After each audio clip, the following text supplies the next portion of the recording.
Hello, beautiful ones and crafting friends. Thanks for stopping by. This is RJ. I hope everyone is doing well today. Today, I am starting a Monday series. Every other Monday, maybe, or every Monday if I can, I will share a folded card. And when I say that is, it could be a flip, fold, it could be a fancy fold, it can be a flap, it can be anything that's something that you might not have you're not normally used to seeing outside of standard cards. So I had did a card on my Facebook group, and I want to share that card with you first. It's this one here, and for me, I like the basic regular. This is an A2 size card, but sometimes you want to make something bigger. And FYI, 5x7 is the perfect size when card making. How can I say this?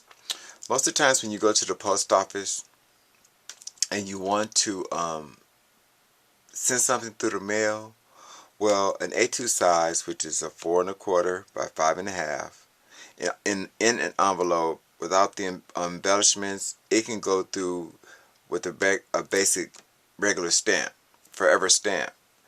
And if you do a 5x7, the same principle applies. But when you're doing like a 5x6, 5x6 1/2, that's an odd shape, and they charge more postage for that. So that's why you always see me go from an A2 size to a bigger, and sometimes it could be depending on where I'm getting my cardstock from. That's how I work. As long as I have envelopes for it, I really don't complain. But this is a gatefold card that I created in the for some friends on my Facebook page, and I wanted to do a gatefold card as our first card for the series. So because I'm doing it in a bigger size, you're gonna need a piece of cardstock of your choice, cut at, hold on, because I have mine's done. I'm not for sure this is a 5x7, so let's see. What is this? Yeah, so you're gonna cut it by 6 1/2 by 10. So you're gonna cut your cardstock. I chose white, and it's gonna be done at 6 1/2 by 10. And what you're gonna do is you're gonna place your cardstock on the 10 inside, and you're gonna make 2 score marks. You're gonna score at 2 1/2 and 7 1/2. And what you're gonna do is you're gonna fold those in. Well, once you made your score marks, this is my inside of my card. So once you make your score marks where I told you, and you where you have the indent inside, that little bump right there, I'm not for sure you can see it on a white cardstock, but that's the part you're gonna fold in on both sides, and that's gonna make your gatefold. Okay, so now you're gonna choose your well, I chose this pattern paper. Hold on, let me show you. I have a piece left that I can share with you guys because I've already used it. So let me here. So I chose this pattern paper as my pattern, as my paper, and because it had red in it and pink, I chose the red as my color layer. So what you're going to do is because this is paper and this is cardstock, that's why I have it a double layer. Now a lot of times if you have just a nice cardstock, you don't have to have this the colored layer. You can just have the pattern paper. But because this is paper and I wanted to give it some depth so it doesn't feel like it's a flimsy card, I added the paper to the cardstock to give it an extra layer. And so what you're going to do is you're going to take, first you need 2 pieces of the red, and you need to cut both of those pieces at 2 3/8 by 6 3/8. And that's the two of your 2 colors. So that's your layer. So you have your layer and your designer series paper.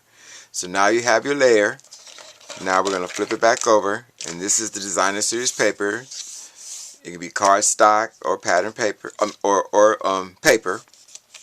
And for the paper, you're going to cut that 1/8 of an inch shorter. So I'll give you the measurements for that.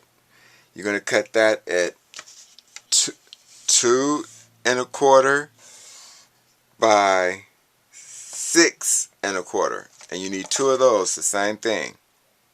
Alright, let me move this out the way. Now you get your gatefold piece, and you're going to adhere them on each side.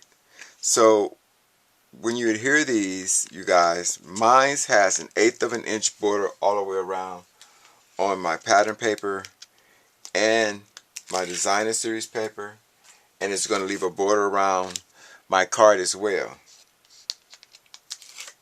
So with practice, you'll get good at placement, because let me tell you, it took me a while, because I really can't get anything straight, you guys. I'm really bad at that. So again, let me offset this so that I can do it.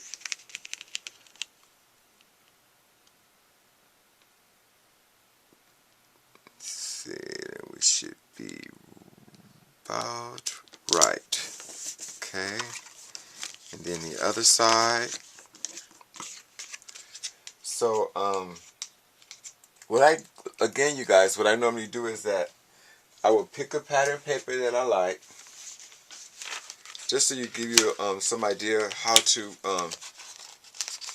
create your color theme, your color scheme, I'm sorry. So for example, here's the pattern paper that I like. I would choose a color that's the most dominant or the most prime color. So you have red or pink, and you can use either one of those, and then you would find your base page.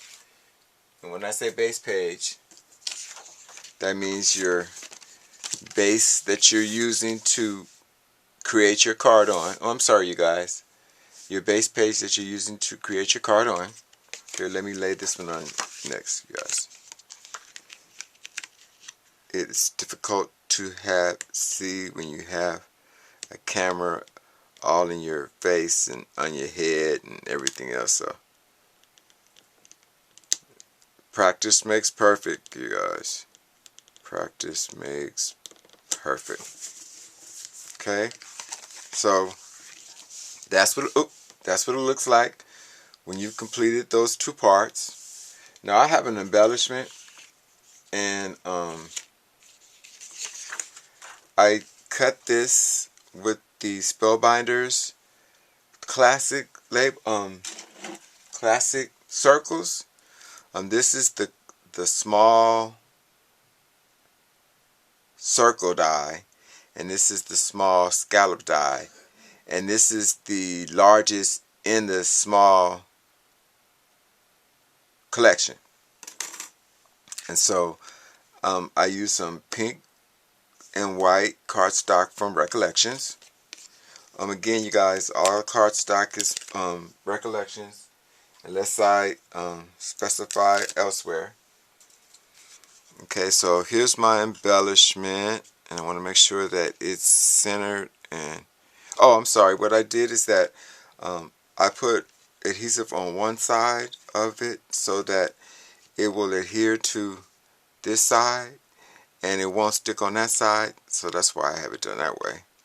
Excuse me for a minute while I center this. There we go. And then I have this cute little cherub. I'm not for sure if it's Tim Holtz, but But I will post that in the description. There we go. And we have our great little card. Now, I didn't put anything in the inside, and like I said, you guys, I had decorated the inside first. Sometimes I do that before I get started. So here's my card that I created. This is a gatefold card, and this is actually a 5 by 6.5 when it's completed. Normally they fit in a 5 3/4. It fits in a 5 by 7 envelope. So whatever size that is, that normally works with that. So here's my card, you guys. I hope you like, and I hope you will follow my series. I will try to post another one next Monday, another style. If you're interested, if you have a card shape that you would like me to try, please leave a message down in the bottom of this video, and I will try to do my best if I know how. Okay? Thanks so much for your time. As always, in parting, I wish you peace, love, and blessings. Until our next time, take care. Bye for now.